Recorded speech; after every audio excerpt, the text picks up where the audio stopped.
Well, there was some immediate impact that took place with some of the companies or facilities. It was like day after they actually decided they were going to go on strike. Some of these facilities had to start laying some folks off, and so they did. Some of the other ones that had contract work with General Motors, they're still trying to figure out what to do, and it's kind of a progression of layoffs that's taken place. So it really has hit hard. Just last Friday was what we call National Manufacturing Day. We celebrated it. We went to some of these facilities, the Tier 1, 2s, and 3 suppliers, and I tell you, walking through them, it was kind of sad. You started realizing that those layoffs have already impacted those companies. You said you guys were the number one county in the country with the highest manufacturing job growth. So obviously, this being an important engine for the entire area means that there's going to be a lot of ancillary layoffs, so to speak.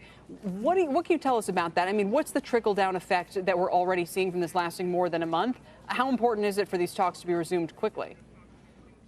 Well, if you think about it, as you just mentioned, being number one job growth in the entire country, and there's 31 other counties that are out there that were competing for this, I guess, title, if you will. Macomb County being recognized as that one. Wow, what a huge asset that was for us to kind of get out from underneath. Because about 8 years ago, we were fighting for manufacturing jobs, trying to figure out if that was going to be something we're going to have to retool ourselves on. But we didn't. Manufacturing was alive and well.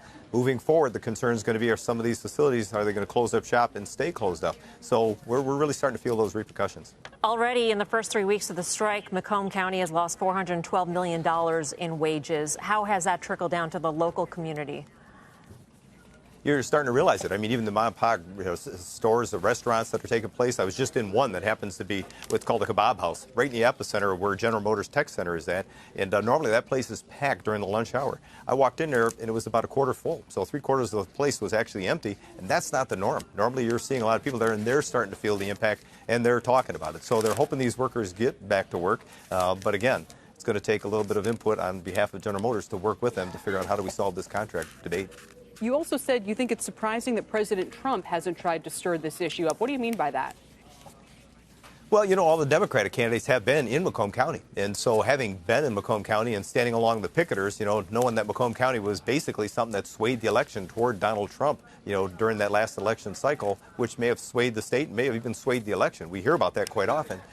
It is kind of surprising that he himself isn't here at some point in time or even talking more about, General Motors settling the strike on behalf of the workers. So you think he should come out in support of it and maybe get this resolved?